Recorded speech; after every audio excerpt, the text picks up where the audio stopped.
Psychic Dolphin Garage.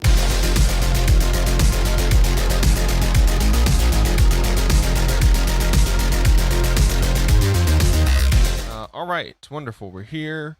We're going to talk about the Google Union, but this is the beginning of the episode. I am Zach. We are joined by my co-host Artemis, and then we have some folks from the fsckd podcast, Kat and Austin. Can y'all introduce yourselves and tell us a little bit about your pod and tell me if I have pronounced it correctly? Yeah, sure. My name is Kat Cosgrove, and I'm one of the hosts of Fisked Pod. FSCKD, Fisked is it's a binary, and our podcast is 3 people from tech and usually some guests. For once, not talking about our jobs, which is interesting because normally our jobs is to talk about our jobs. But it's anywhere from tech to politics to shit posting, Twitter takes, the discourse, and sometimes hentai because Jay doesn't like it. And Jay definitely does not like it. He does not like it at all. We think he's lying, actually. Jay, and that's why Jay is banned from our podcast. you did the ban hentai from your podcast? No, we've banned Jay for not liking hentai. Oh, yeah, that's okay. fair and reasonable. Yeah. Yep. Totally. Mm-hmm. I'm Austin. I'm a co-host on FistPod. And I think Kat basically covered it.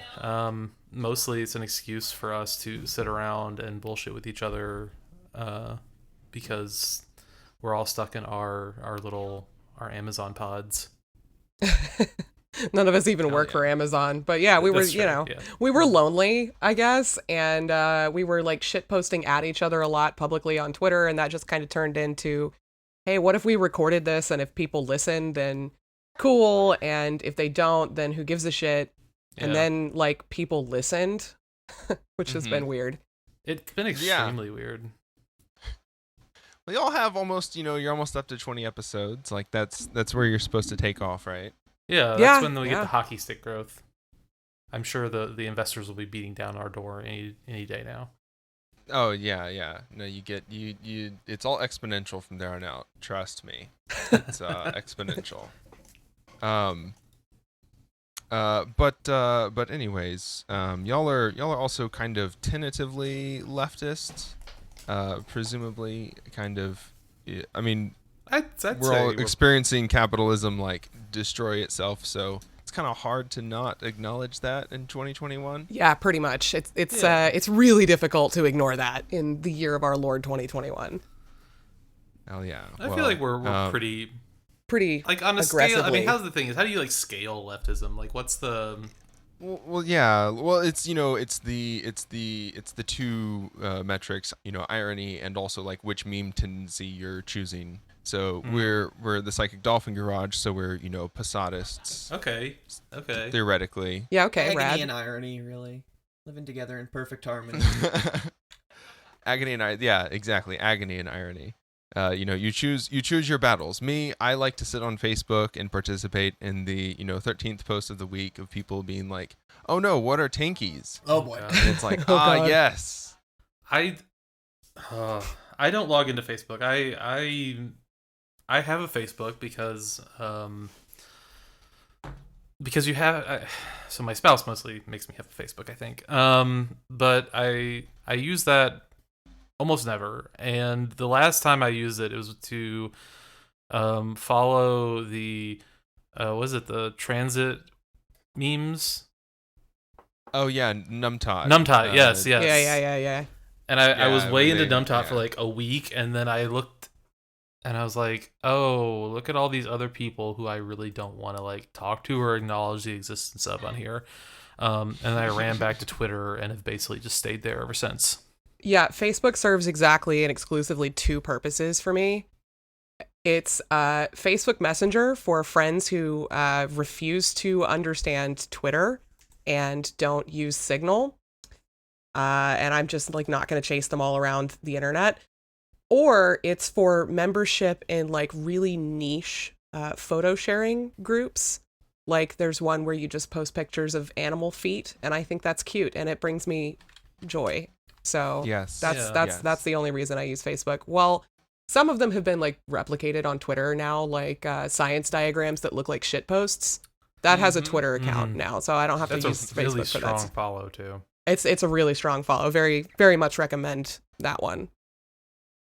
Can't go Hell wrong. yeah. We have pet rats, and so I'm now in all of the Facebook rat groups. Nice. They're great because fucking my partner pets. has also put me in there. Oh, absolutely. Fucking just like little tiny trash dogs. Oh my god, they're so amazing. cute. They're There's so like a smart. version- Little feet. There's a surprising like rat Twitter I think is probably pretty big, and I'm not just talking about the Pete Buttigieg account, but Yeah, dude. Remember this time last year when we had hope? Oh god, no, I don't, Austin, because it feels like it was a decade ago. Before the Eternal March. Yeah, the Black Eternal Panther March. was this year, and also we used to have hope Back 3 in the days ago, Cretaceous, Yeah. during the or however primaries. long ago it was. Oh my god. It does feel like a completely separate reality that just sort of like we're all trapped in a mirror spinning through the shadow realm or some shit. I don't know. It's Where Yeah. It's wild. time I has thi- shifted from being measured in days to just being measured in like which bit is happening.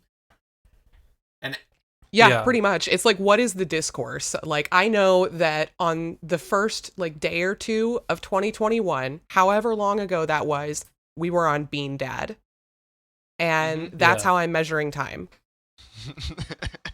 Time since Bean Dad, we've left AD and we're now in Bean Dad. Yeah, yeah, it's Bean Dad's world. Zero Bean Dad. It's Bean Dad's world. We all just live in it.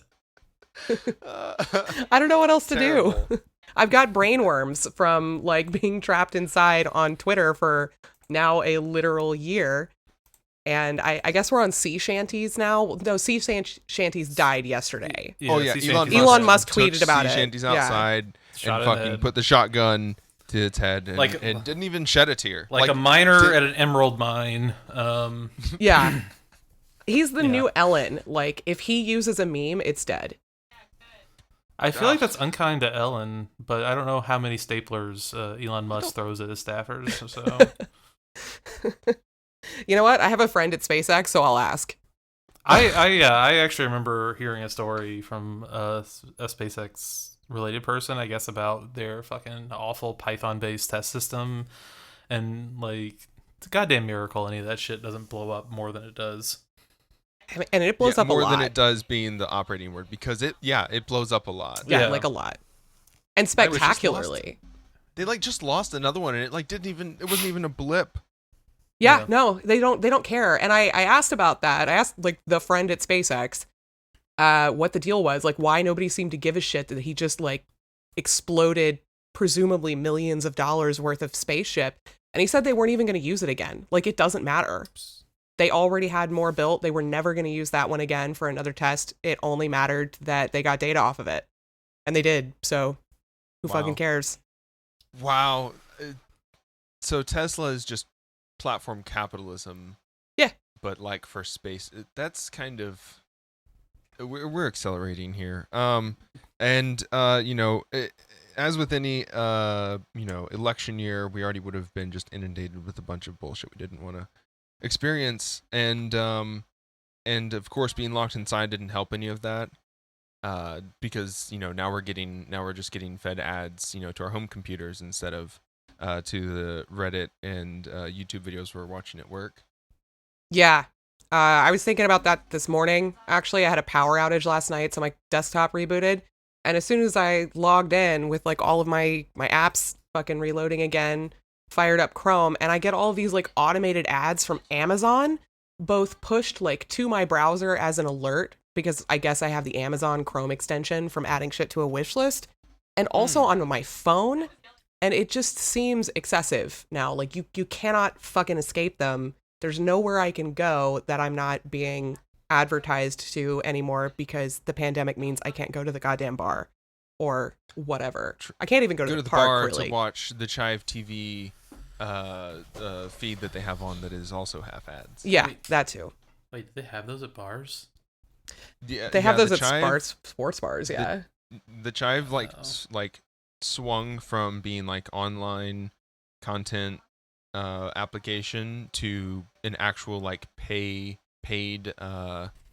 thing where they just have TVs that run all of the Chive network content all the time in bars. That's something. Do you think they get mad that like Barstool came along and basically sniped their entire audience? Yeah, probably, They've gotta. because Barstool is like, not that Barstool or the Chive is cool, but Barstool's like the cool version of it because it's like newer, right? Yeah, it's newer. It's popular with like college students and shit. Yeah. So It's like the same. It's like It's the same Venn fucking diagram thing. is just a circle.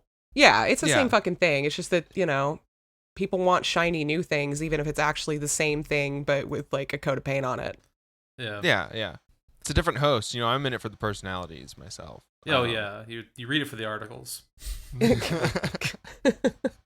Well, that's why people listen to our podcasts and shit, right? That's true. That's 100% true. I actually don't know why people listen to our podcast. I'm gonna be completely honest. We've done because- like no advertising or like if you've listened to it, like I produced the damn thing. I tried for like the first 4 episodes to actually like, it's like, oh, I'm gonna put all this in Audition and I'm gonna run some filters and I'm gonna try to do whatever. And then at some point I'm like, fuck it. Like I'm gonna take the Zoom audio recording and I'm gonna throw that shit into the upload and people get what they get.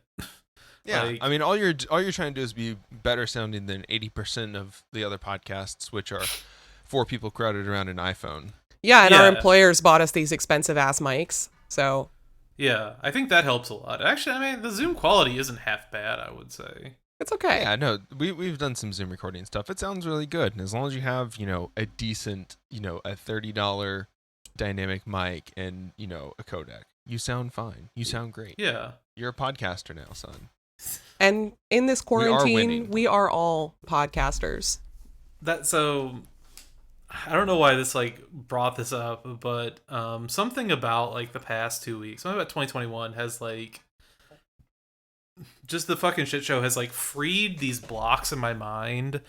Like ever since, I think what it is that 2016. This is my theory, right? 2016 was a psychic attack upon America.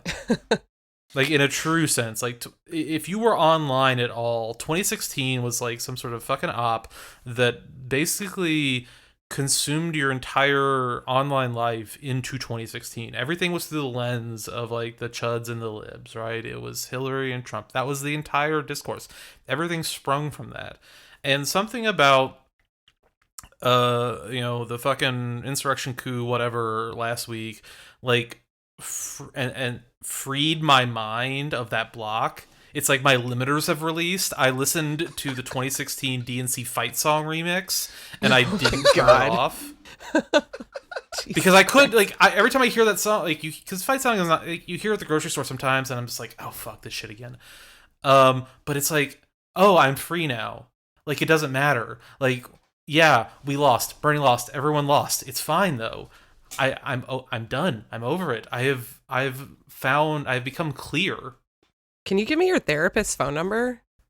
Dude, because that shit is working. Jack Daniels? Oh, I've got some. Actually enlisted with he's Captain here. Morgan. Oh Captain yeah, Morgan. no. Yeah.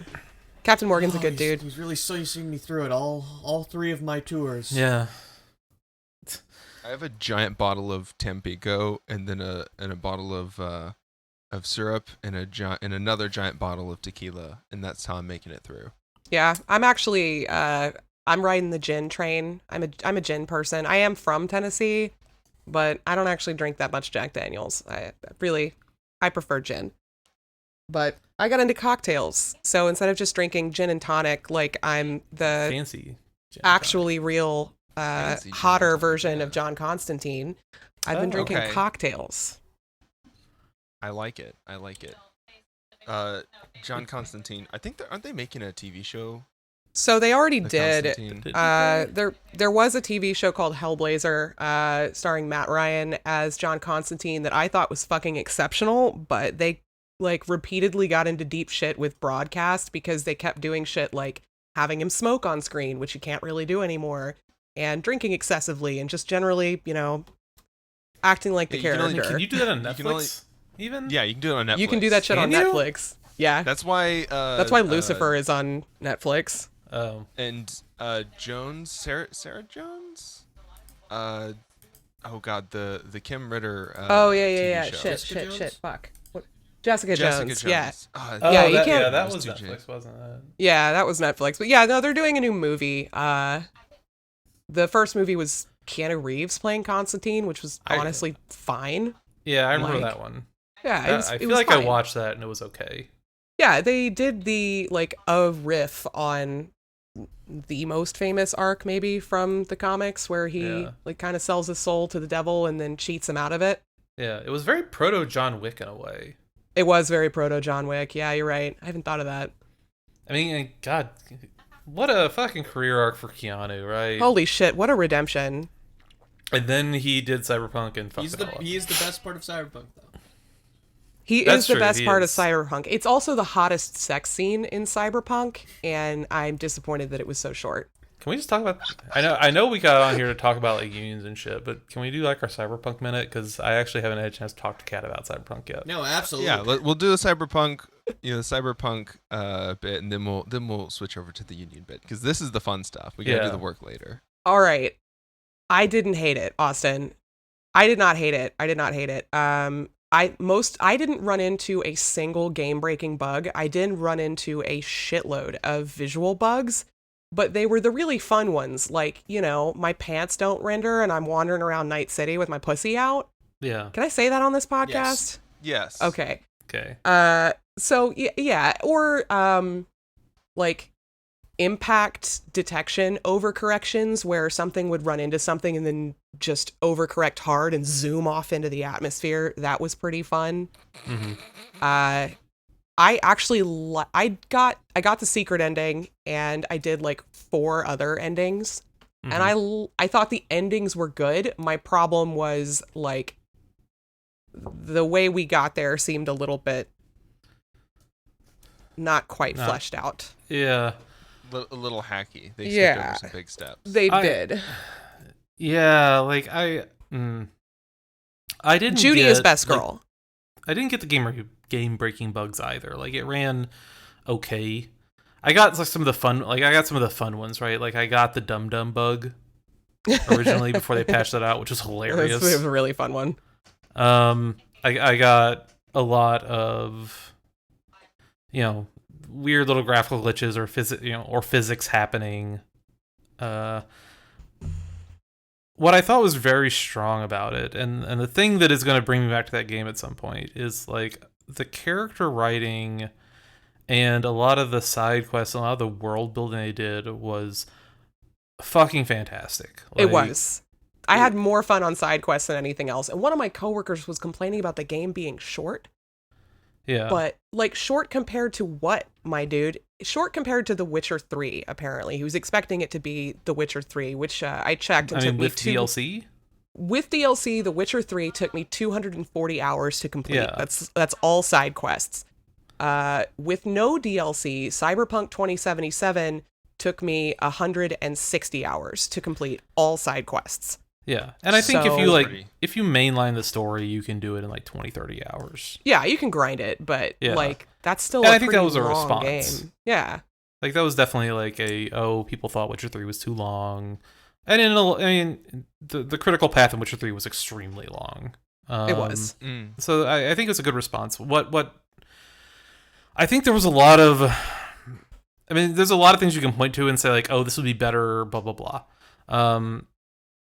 The things that I think would have really made like an immediate difference is one, I think if they had done a better job of like telling you the player like what's a side quest and what's a gig, right? Like what is something that actually has like story and characters and an arc versus like go here and shoot 12 dudes.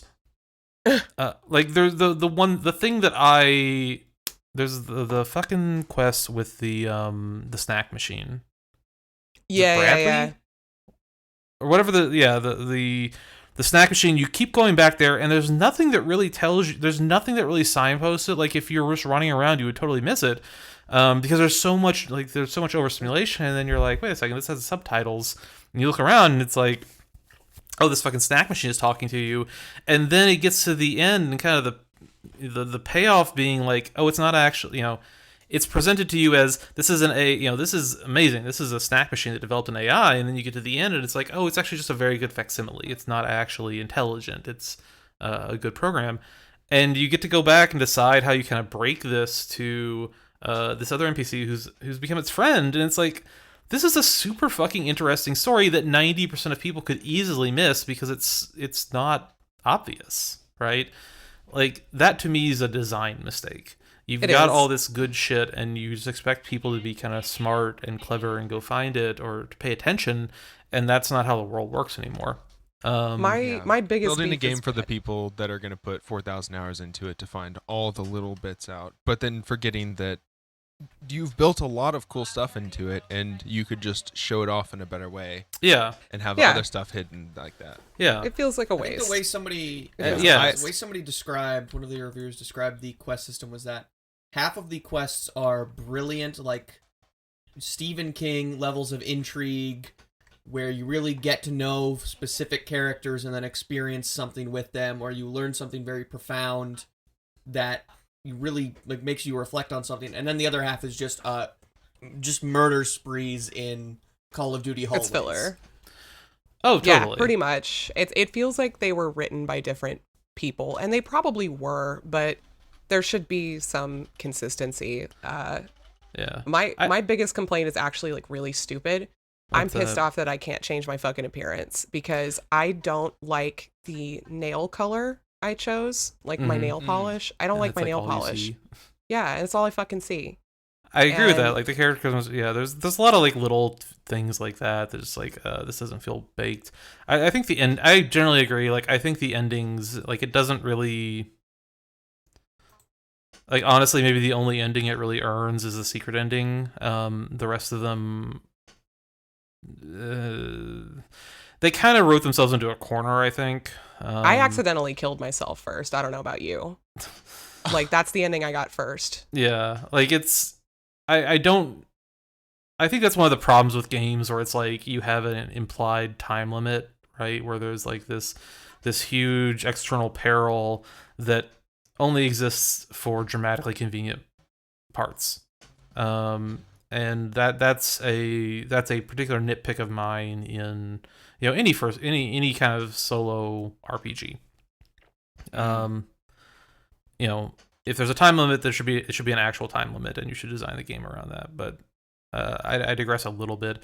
I think it kind of earns the secret ending just in the sense that, like, this feels like a real synthesis of what's going on, and it's also like, oh, it's hopeless in a way that makes sense.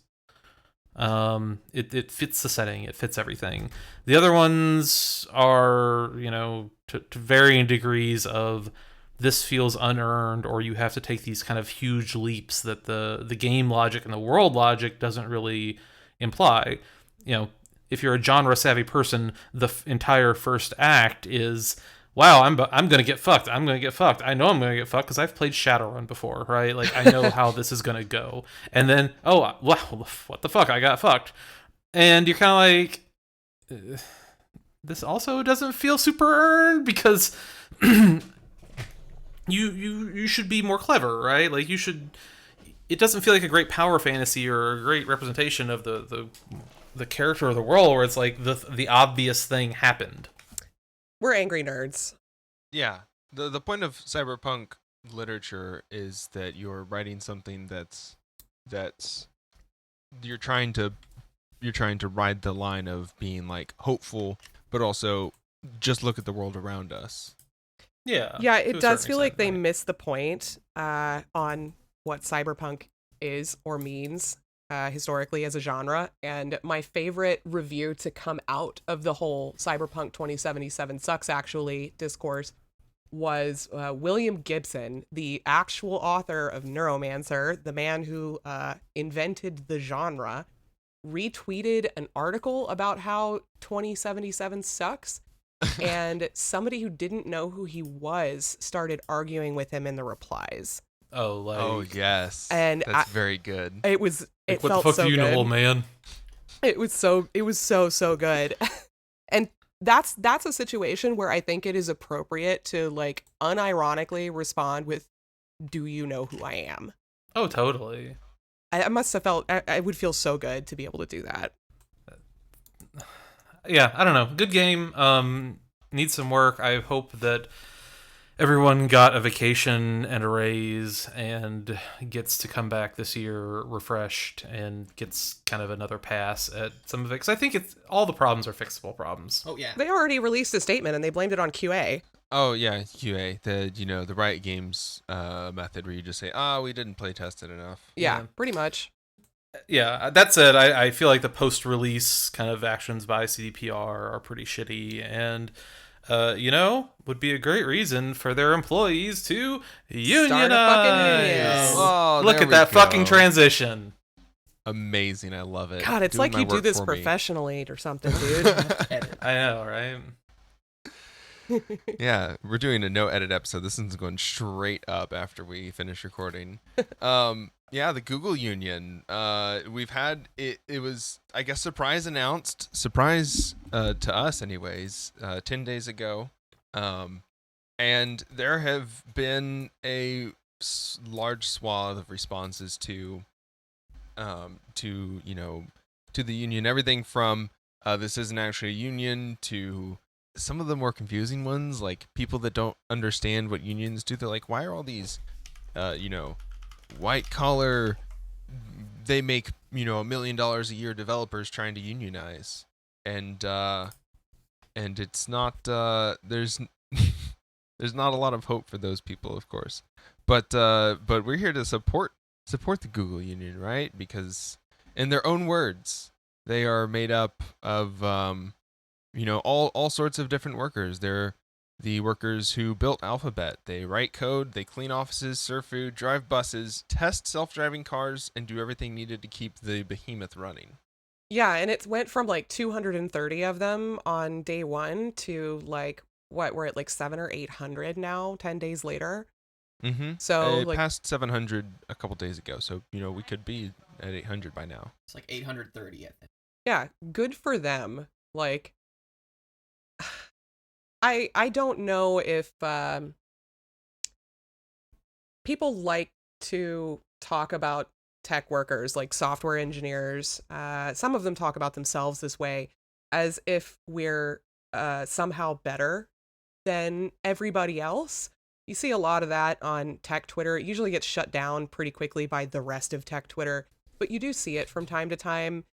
And it is a mentality like we absolutely have to get out of, because I think it is one of the things that prevents us from seeing more unions in tech. Mm-hmm. We are not better than anybody else. We get paid a shitload of money for what we do.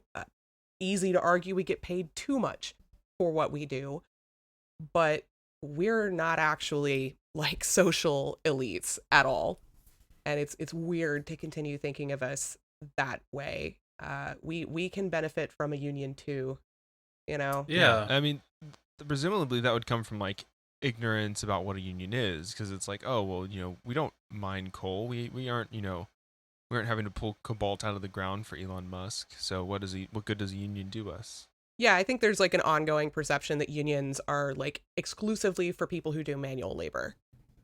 And, And I think that's not true. Yeah, it's a perception that like management and if you can consider capital to be like an organizing force into itself, like that's a perception that they want to continue. Oh, And it makes for sure. it Have happened, makes right? an immense amount of sense the more and more we become a service and consumer based economy where none of those types of like less and less of those types of jobs exist, and eventually none of them will exist because we will have automated or made obsolete all of them, or shipped it all overseas to be used by the children in the cobalt mines. It's perfect because if you claim that the people who are trying to organize the only things that exist in this country are elitist for organizing, you can turn the same people who would be organizing against them. I am not in a union. I do not work for Google. I'm not part of the Google union. None of that stuff. But I used to work for the intern, at least for the AFL-CIO, and I've done union organizing, into sort of the service sector before, which was a really fun job that No downside whatsoever. Highly recommend it. I got cans of soup thrown at me, but Jesus, that's cool though. Like that's like a cool story you get from actually doing unionizing work. yeah, mostly it's about getting not very pleasant like managers of major national pharmacy chains yelling at you in a parking lot. So Yeah. but one thing that I think is interesting about like the Google union, and I actually think this is maybe a really strong sign for tech unionism in general, is that the Google union is what's considered a minority union, right? It's another way to say it is a members only union. Mm-hmm. And for the past, 80 plus years, there's been a tendency in the United States, especially, to think about unions as being this thing that only exists as as this big NLRB backed, like you have to have a majority of people, you form a closed shop, and you have a collective bargaining agreement. Right? Yeah, so Sure. the Google union is different. The Google union is like, we don't have a collective bargaining agreement, right? Like, we are not, like, our individual fate as employers or whatever is individually between us and Google. But we're going to pay dues into this organization, and then that group that we are buying into can, do things, right? It can pressure for change. It can, make statements about working conditions. It doesn't have necessarily the authority that a traditional, a closed shop gives you, right? Because you don't have, like, you do have the threat of strike, but maybe it's a little bit like less useful without the ability like to you can strike, shutdowns. but you're still in an at-work state. So sorry. Yeah, you can Yeah, strike, I but mean- also, like, you're not a majority, right? You don't have the majority of workers, so the strike action is a little different. Mhm. That said, like, there's certainly advantages of being able. This is one of those things where, and this is what I think maybe is why it's good, because there's not really a ton of daylight between the idea of like a minority union in a tech workplace and the sort of shit that happens every day in tech workplaces, because there have been multiple efforts over the past decade or so, or 2 decades even, of highly motivated groups of people in tech workplaces that go and use sort of collective pressure to force concessions and changes from management, right? Yeah, Google had a Yeah. walkout a couple years ago that was like, what, thousands of people? Blizzard had one too. Yeah, this 2018. 2018, the year of canceling everybody, when they walked Yeah. out. The sexual assault 20,000 allegations. Google employees. Yeah, after they cut like two high ups and like paid them out their full everything, even though they had done like Rubin, some crazy I think. shit. Was that Andy I Rubin? don't remember who it was, but they both got like nutty golden parachutes after doing some like truly heinous shit. Yeah, it was toucher shit. And I mean, I believe there was an action recently after, God, I can't get her name. It's like Timnit? Timnit, yeah. Timnit was effectively fired over Having an calling out issue with Google. being treated like shit. Yeah, being treated like shit, but also like calling out Google on bias in AI, right? Bias in ML. Yeah. So Yeah, she did research that was critical of large scale AI models, yeah, and she also was outspoken about the existing diversity and inclusion efforts inside of Google. Yeah. yeah, And that's what got her fired. yeah, Yeah. And now I'll say, like, in the rest of the tech world, like, you see collective action usually by like the technical staff, right? Like, usually by software development teams have a non-zero amount of control over quite a bit of things, simply because it's not, that's the thing that I think people fucking miss.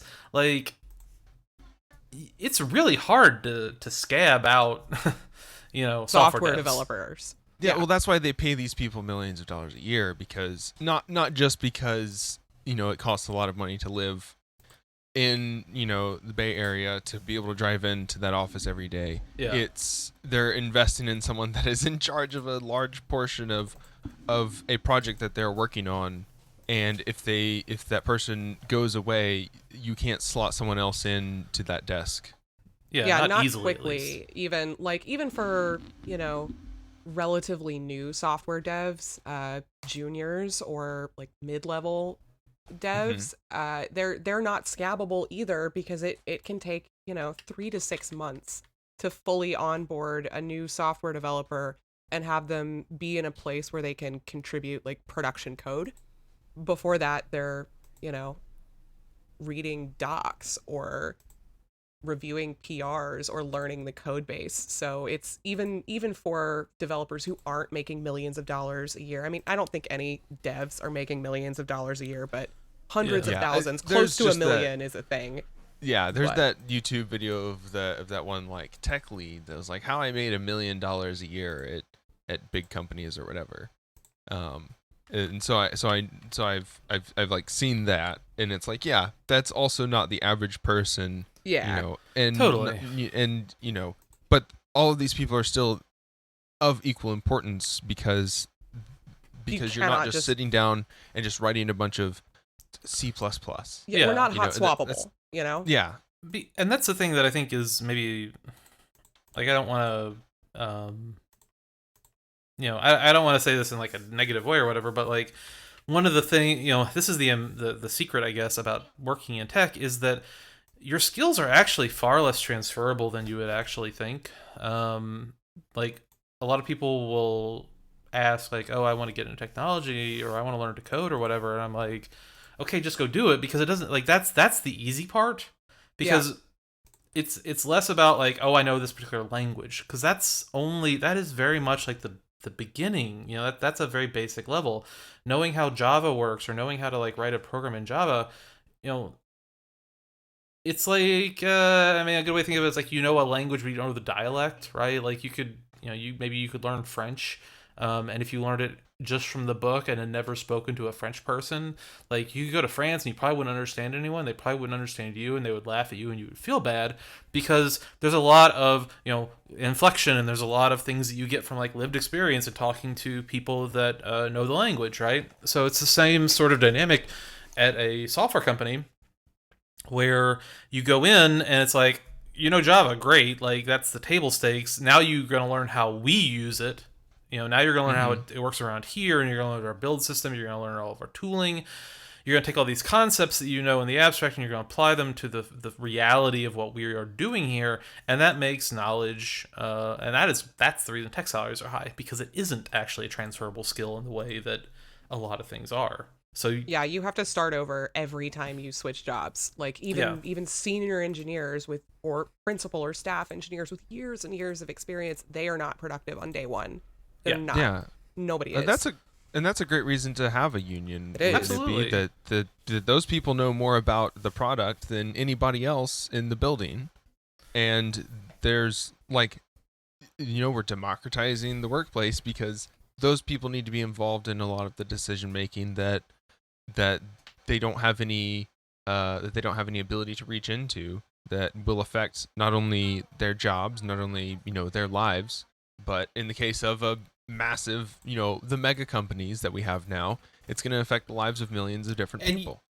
And when you look at like different softwares that are being used, a lot of the times Google has been on the forefront of developing these new things because they have a use case for it, and at some point Google is no longer going to be that company that is on the forefront of it. What do you do when you have this massive amount of information and you're using the SolarWinds hack, you're using a some tool, and you've maybe your team knows you shouldn't use it, but the company doesn't want to change.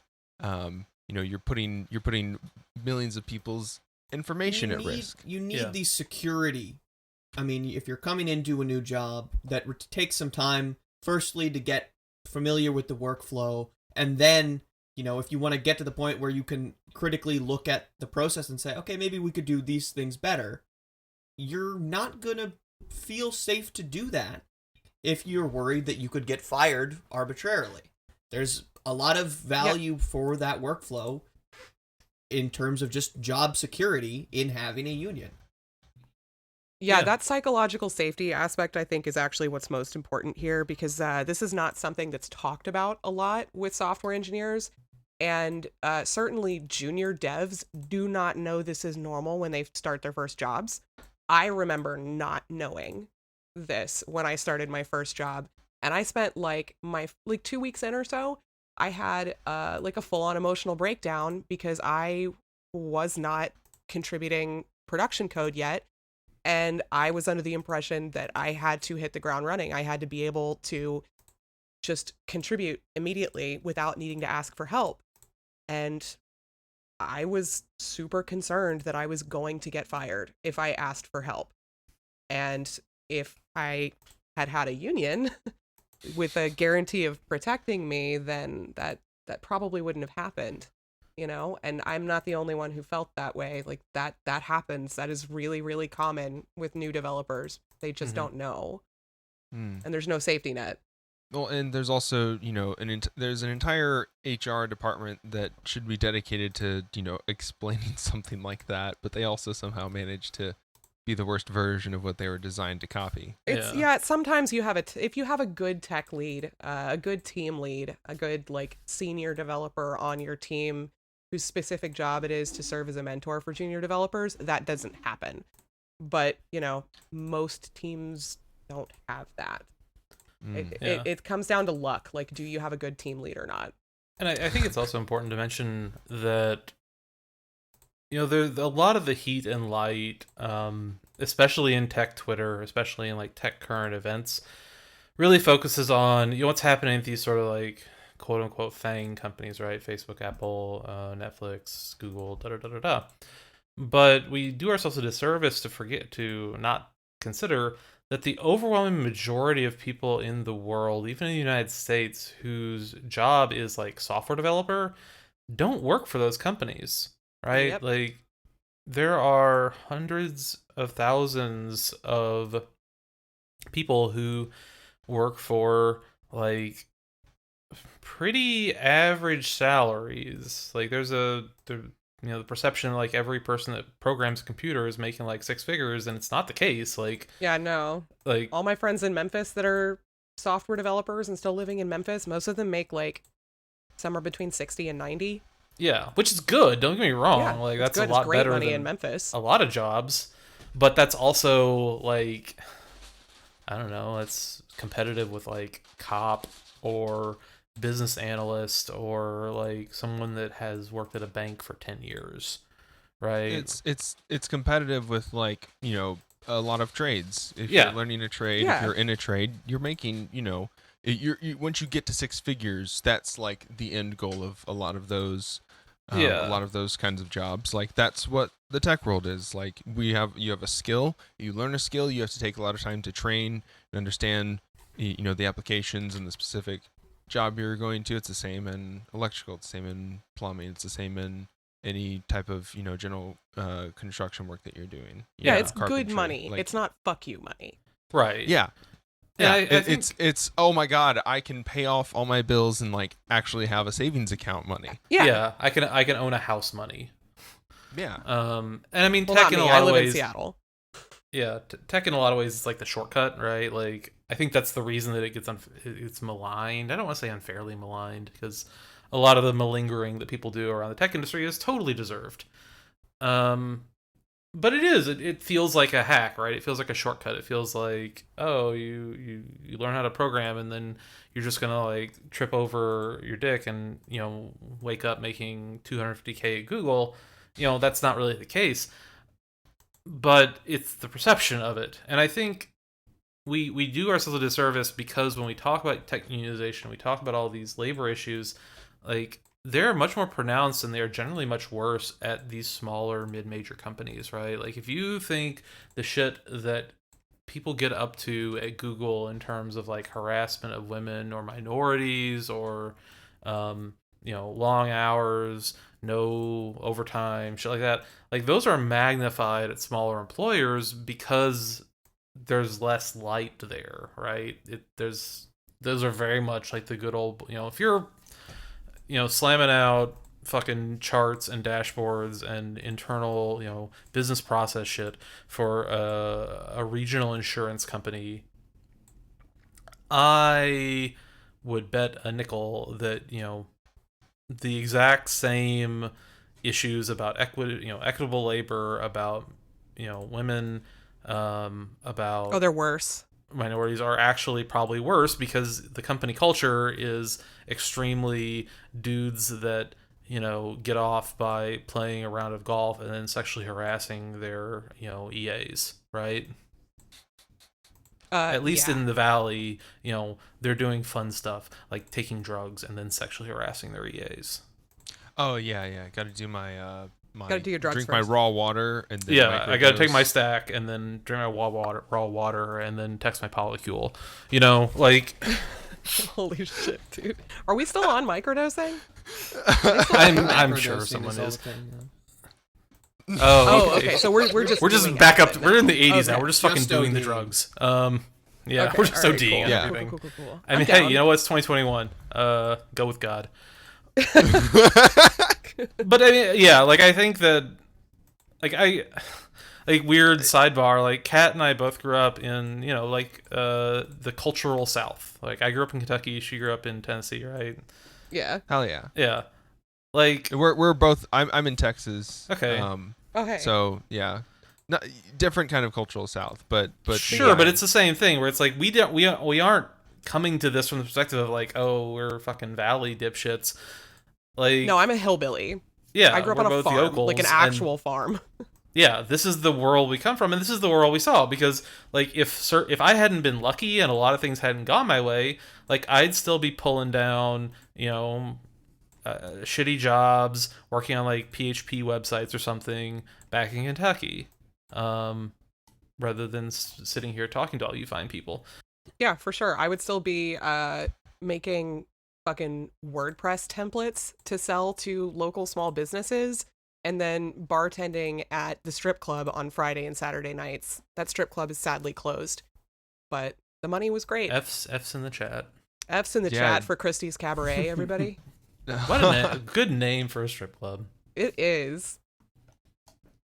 It'd be now it's just someone discovered Squarespace and they're like, hey, I got this great deal on Squarespace. Yeah. Can you set that up for me? This is where you drop Yeah. in your promo code. This is where you drop in your promo code for Yeah, Squarespace. the promo definitely. code farts. Type that in, see if it gives you anything. Farts. No, you gotta add 20. It's farts 20. Farts 20 for 20% off.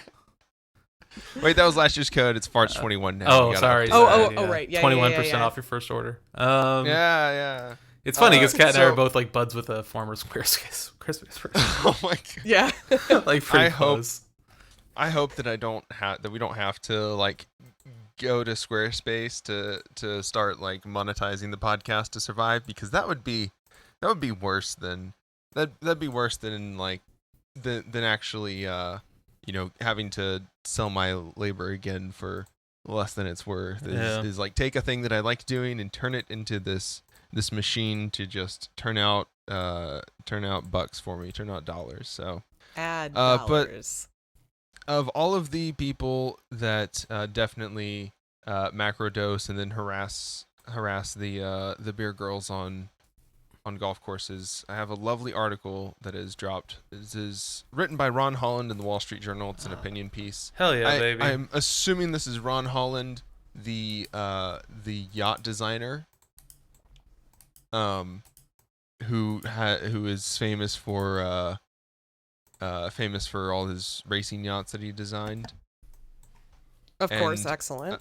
Probably. And we're going to just read a little bit of it here. Google's fake union insults the labor movement. All right, let me Ron strap in. Holland. All right, I'm buckled in. Oh, it's this is a fucking doozy. The quote-unquote union formed by workers last week at Google parent company Alphabet isn't really a labor union in the traditional sense. Rather, it's a pressure group funded by the Communications Workers of America which will provide staff and support to generate negative publicity about management in the Mountain View, California company. Do they really need help? They generating don't negative need help publicity? with negative Any- publicity. Any public knowledge of what happens with Google's management is going to be negative publicity. Yeah. Yeah, like, have you heard any positive publicity about Google lately? Like, they're even getting dragged for buying Fitbit, and we knew that was going to happen like a year ago. I don't think that there's been anything positive about Google since like they shut down Google Plus. Yeah. It was probably before that, like when they were like going on that spree of like shutting down services that they'd only had up for a year. I mean, when Yeah, the like, Google that Reader, was- that was like there's the before Google Reader and there's after Google Reader. Before Google Reader, I feel like they could still get like a nice, like, Google's changing the world for the better. And then after that, everyone was just like, fuck those guys. Fuck those guys. Good phones, Yeah. though. I mean, they are good phones. It's kind of like the Nintendo model though. They like sell it at cost so they can just steal your data. I guess people yeah, did like but the I don't Droid have when to it came pay. out. I don't have to pay for like to use my phone when I'm in a foreign country now, which, you know, doesn't matter True. currently, but it used to be like constant before the pandemic because that's my job. So it was actually like, it was better than being, and fuck AT&T. Oh yeah, Absolutely fuck fuck AT&T. every other carrier in the United States. Google Fi Project is still like cool, Yeah, but that's what I use. It's Google Fi. For now. For They'll now. fuck it up, don't worry. They'll fuck it up. They will fuck it up. they absolutely will. And they've already fucked up all their fiber rollout bullshit. Nobody even cares about that shit anymore. Are they still doing that? God, that was... Yeah, they still No. do it in Atlanta at least, but they really They shit the mostly bed. shut it down. It's like they could have been it, but instead I could've- have fiber from CenturyLink because they Yep. couldn't negotiate a contract with the city of Seattle. Oh man, they could have been the new EPB. They could have been the Chattanooga EPB, but like for the whole country. But no, We have to develop AI for drones. Is what we have to do. that's better. Instead. Yeah, for sure. That's what the people want and need. Absolutely. The so-called Alphabet Workers Union is composed of fewer than 800 workers among Alphabet's roughly 250,000 employees and contractors, some of whom are technically employed by completely separate entities, some of which are already unionized. The AWU describes itself as a minority or members-only union, which we already talked about, but such things are unlawful under federal labor law. So, excuse me? I don't think that's quite I don't think accurate in that's the way accurate. they mean it to be. I'm not even sure what they mean. What are it? I mean, I don't necessarily... I feel like maybe depending on how you read that, I think this is one of those things where if you parse it a certain way, they're technically correct, which is, as we all know, the best kind of correct, but they're also writing the Wall Street Journal, so they're assholes, which cancels out the technical correctness. I feel like this is like what they want from unions. The complaint that I've always heard is like, oh, you're forced to when you unionize a shop. Yeah. It's like, oh, you're forced to join the union if you want to work here. And this is like, no, you don't have to join the union to work here. Yeah. But you have to join the union if you want to join the union. I mean, I think that if you think that the Wall Street Journal position is that unions shouldn't exist at all and we should all be ground into a fine mineral paste, then the logic makes sense. Ah, right. No, I forgot, of course, the mineral paste future Yeah. that the Wall Street Journal overlords desire. Because they can sell that mineral paste to aliens, supposedly. Yeah. And the Who rich. Israel isn't in contact with. So, just... Hey, Trump did declassify all the UFO documents. Promise made, promise kept. Well, we got that going for us. Yeah. I guess. Looking positive? Yeah, no, Not really. It's time for the third impact. It's time for the third impact. Oh, yeah, shit, baby. are we on Tom anime Seltzer now? Todd. Hell yeah. Alphabet has no obligation to meet with, recognize, or afford the AWU or the CWA any special rights. The group has no legal authority to bargain with Alphabet, and there's no reason the company should do so. Okay. Yeah, because they don't have a collective bargaining agreement that they've signed. I So- mean, yes, you were writing about You're right. This is Congratulations. You pointed at the orange and you said orange. Good job. I feel like the bar to be a Wall Street Journal columnist is apparently staggeringly lower than I had thought. Yeah, you know that thing you do when you're in high school and you really, really, really don't want to write this research paper on something, so you decide you're gonna cheat, but you're gonna put a lot of effort into hiding the fact that you've cheated. So you look up another article or like Wikipedia or whatever the fuck on your subject, and you just like rewrite it a little. Yes. Like just a little. Like you change the words around, maybe you change the sentence structure a bit, but effectively there are zero original thoughts in it. He's done that with the Wikipedia article on members only. Yeah. Of members That's what's happened here. No. There are like websites where you can put giant blocks of text into and it like rewords them with different words. I think it's used specifically for reposting like news articles, so you can repost on your website without having to change it too much. Yeah, that's what he's doing.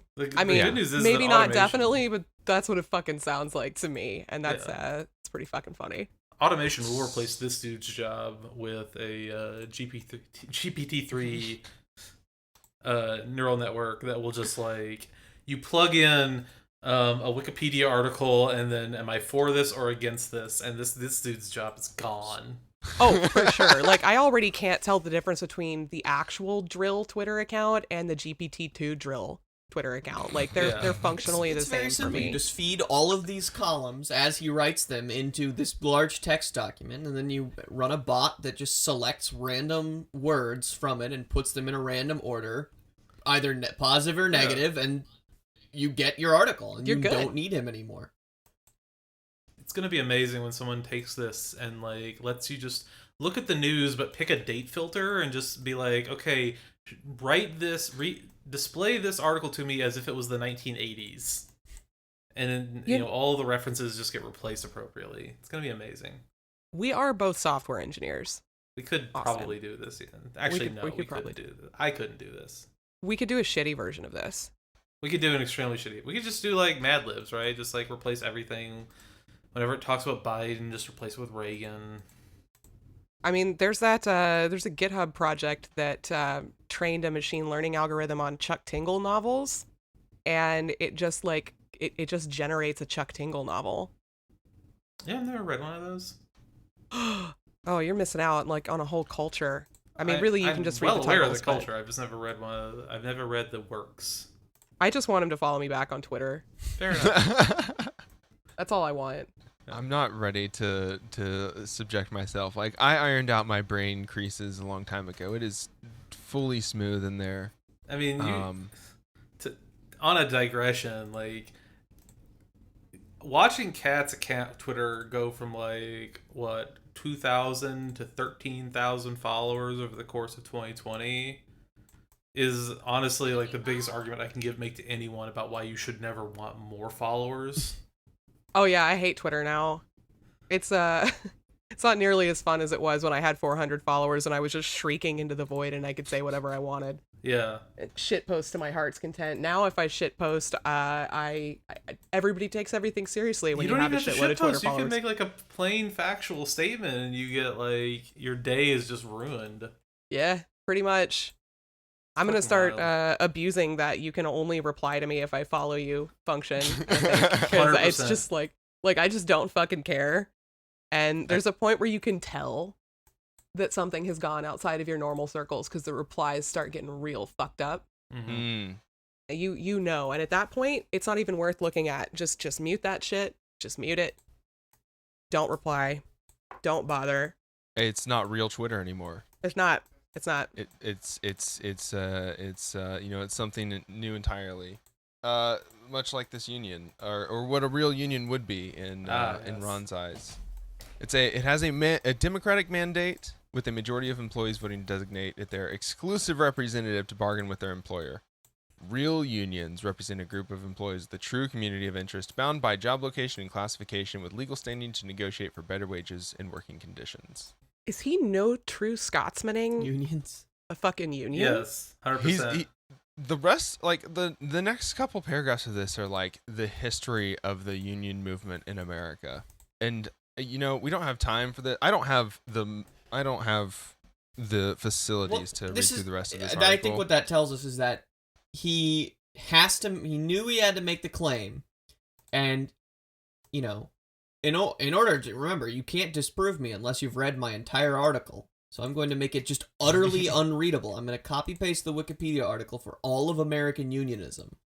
And then if you don't know this specific thing from my article, you can't critique me because you didn't read the article all the way through, even though it's only the first paragraph that is that core bullshit claim. Yeah. But it's hardly surprising that the God. tech industry has shown little interest in a unionized workforce. Most tech workers are highly skilled and enjoy generous pay and benefits. The dangerous conditions and unfair work practices that unions were created to combat simply don't exist in an environment where the average employee makes more than $250,000 and receives Cadillac healthcare, tuition reimbursement, and other benefits, including And there free it food. is. The average I wish employee? I don't get free food. First of all, yeah, one, I don't Also, get free food. I don't get Two, $250,000. Yeah, I don't make 250 grand. I don't know that many people who do. What the fuck? The average tech employee maybe in like San Francisco, maybe, but I live in Seattle. We also have Amazon, Google, Facebook, Microsoft, Yeah. all of them here, and fuck. Also, an important note: the vast, overwhelming majority of tech workers that are in the like high six figures, right? Like over, let's to throw Most a of dart, that's in stock. 200K cash comp, right? Yeah, That's extremely rare as like an individual contributor. yeah, that's a manager. That is a manager or if you're doing that as an individual contributor, you're like a principal, staff, distinguished. Yeah, Something like that, The engineer. only people that do like, and I'm not speaking like categorically, the only people I'm aware of that do like significantly high base salaries like that is Netflix, and that's literally it. Everyone else, like Amazon is notorious for this actually, like basically having a fixed cash component and then everything else is in stock. Now that stock will make you a paper millionaire. It will. And in quite a few places, that stock is, for certain purchases, as good as cash, right? Like if you're trying to get a mortgage, you can probably go to someone, if you're trying to get a mortgage in Seattle or San Francisco, It is absolutely a thing. you can go show them your RSUs and be like, look, I'm good for it. Yeah, that's But you definitely can't pay your a mortgage thing payment here. with them. Yeah, it's not real fucking Yeah, money. it's not real money. Facebook also has like disproportionately high cash comp, but Because they're it's- also fucking evil. Yeah, it's a and- fucking cesspit. And they can't get anyone to work there without disproportionately high cash. Yeah, but like actually being paid 200 grand plus cash as an individual contributor is so incredibly rare. Like most engineers, who did this guy fucking talk to? Nobody. He pulled it out of his ass. Nobody. Nobody, because it's all fucking made up. It's all fucking made up bullshit. Like If he every talked other. to somebody, he'd have put the quote in the first paragraph to support his point. Yeah. Absolutely. It's the Wall Street Journal opinion page. There is no, like, you shouldn't fucking believe any of the shit they write anyway. There is 'cause not it's a all single just person at the Wall Street Journal who would even LARPing. who talks to anyone who does an actual job of any kind. Yeah. Well, if you go back to the opinion piece put out in the New York Times by the union, the Google union, when they came out on January 4th, they said, we aren't just developers. There's a lot more that goes into the behemoth of a company that Google is.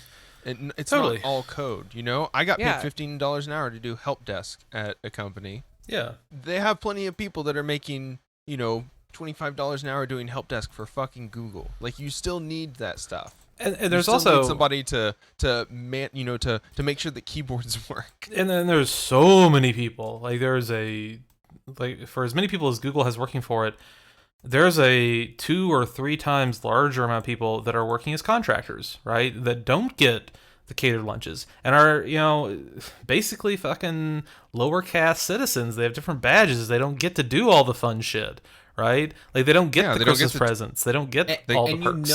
you know he knows that because he pointed to the fact that it's such a small union and they have 250,000 employees.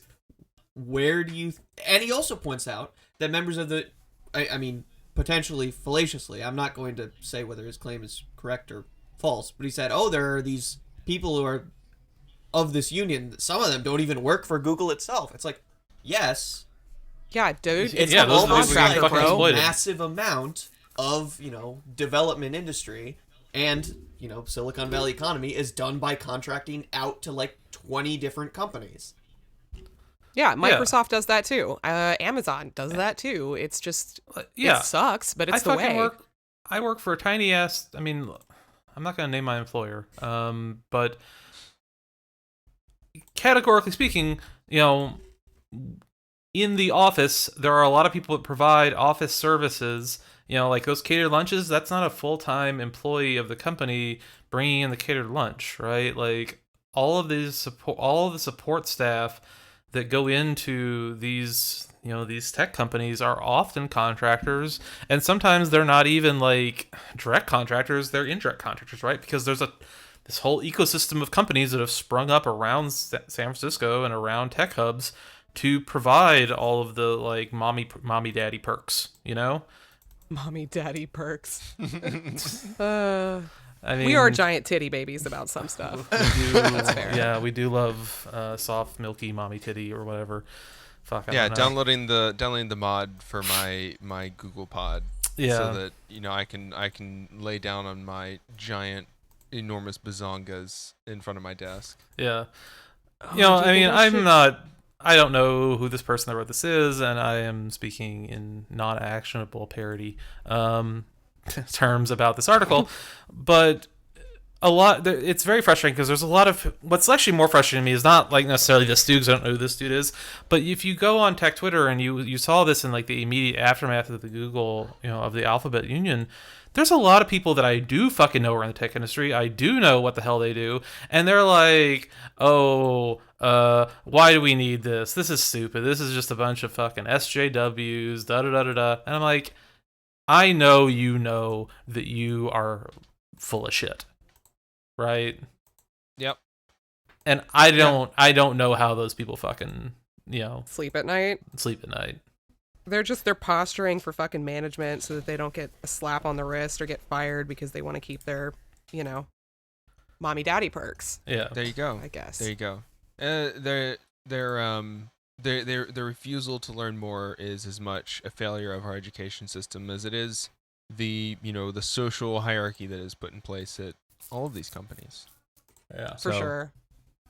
So it's unfortunate. I mean, it's why we all have podcasts and talk for hours at a time about this bullshit because, it's fun, and also hopefully at some point someone will listen to us screaming into the void and learn something. Hopefully. That they didn't hear before. So that when Please it's time read for a you to fucking go book. see your grandparents for Easter, I guess is the next one. Yeah, that's the next one. Yeah. Unless you're like really into seeing your family for Valentine's Day or whatever. I don't know. I mean, Yeah. hey, we did grow up in the South, Cat. We did. And you know what? My dad bought me flowers for Valentine's Day every year until I was like 25. So Well, we do it right around these parts. Yeah. I will say, like, if you are listening to this and you are interested in these topics, like, don't just listen to a bunch of assholes on the internet. Contact the CWA has been doing an awful lot with tech unionization. You can find a local or regional Communication Workers of America, union, and talk to them. They are quite literally professionals at this. yeah, they're nice. Talk to them. They will answer your questions. Yeah. I reach out to local IWW chapters if you want to learn more as well. The AFL-CIO is at its heart a business union, and they do have the Yes. resources to help with this stuff. But you're not going to go wrong no matter who you're talking to, really. That's true. IWW or a AFL-CIO union, like Yeah. different approaches. Whoever you can get in contact with and whoever talks back to you is going to be the best resource because at least you're having a conversation.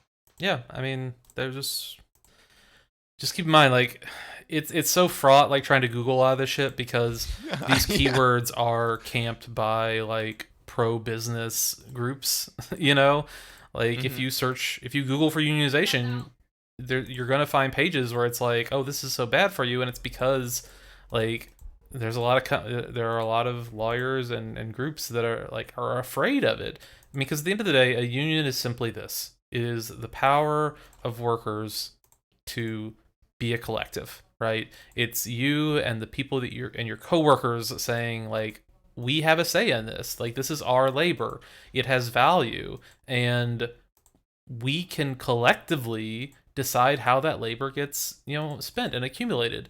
We're not going to build shit that we don't think is ethical. We're not going to build shit we don't think is moral. We're not going to work for a place that doesn't treat, women, people of color, transgender people, whatever, fairly. We're not going to work for a place that doesn't treat, the least of us fairly, right? We're not going to sit here and watch you fire like support staff or janitors or people that take care of the offices just because of what's going on. Or at least you have to treat them fairly. So that's something that we can do together. And we don't just have to sit here and let management kind of do what they will. And right? that relationship with management doesn't have to be adversarial unless management is very clearly trying to screw you over. If they are genuinely acting in the best interest of a company to run the company as well as possible, then they should recognize that having a workforce that is better organized and talking with their workers is beneficial.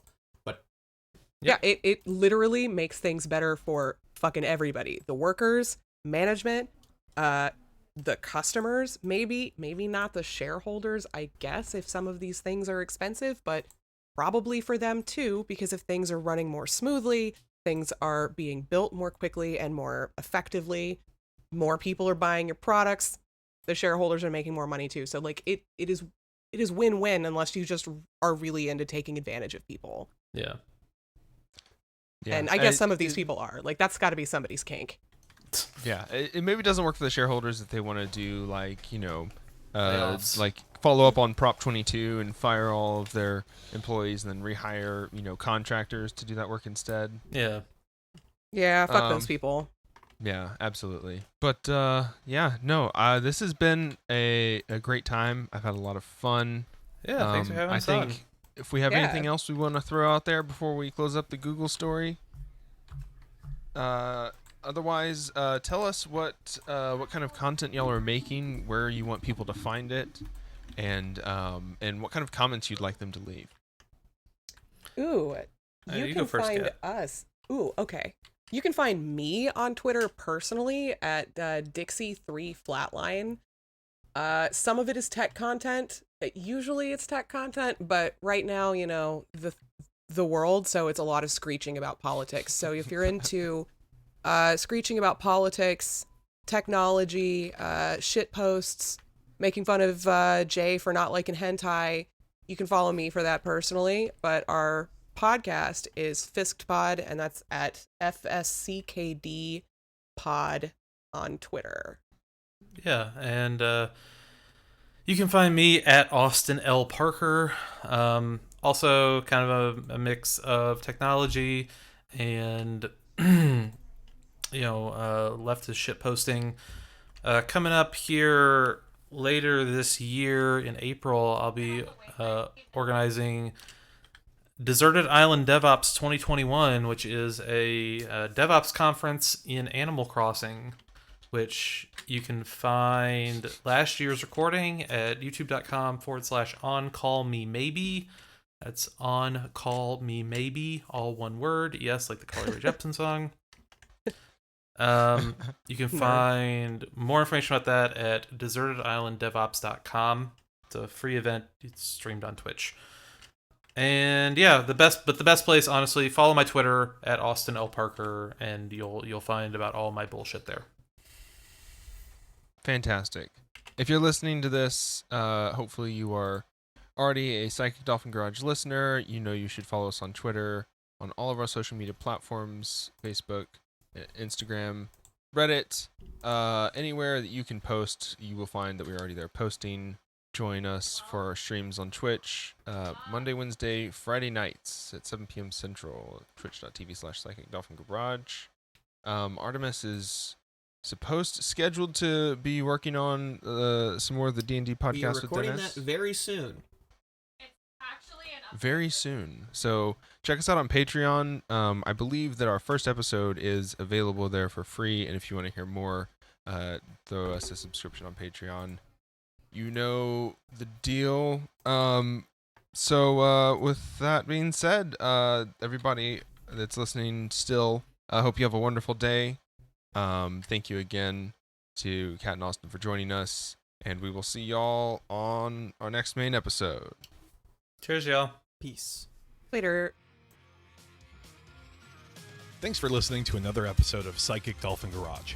Check out our link tree in the show notes so you can join our Discord and subreddit and become a part of the community. Find our podcast on iTunes, Spotify, Google Play, or pretty much wherever you get your podcasts. Word of mouth is still the best way for us to bring this weird leftist show to as many people as we possibly can, so if you like the episode, please share it with someone. Anyone. Just one other person at your school or office or parole hearing who you think might like what we do. We trust your judgment. Be sure to join us every week for Destiny Tuesdays on our Discord, the PDLR Fantasy Sports Show Thursdays on our YouTube channel, and Variety Game Night Fridays on Twitch. That just about covers it. All right, we love you. Bye.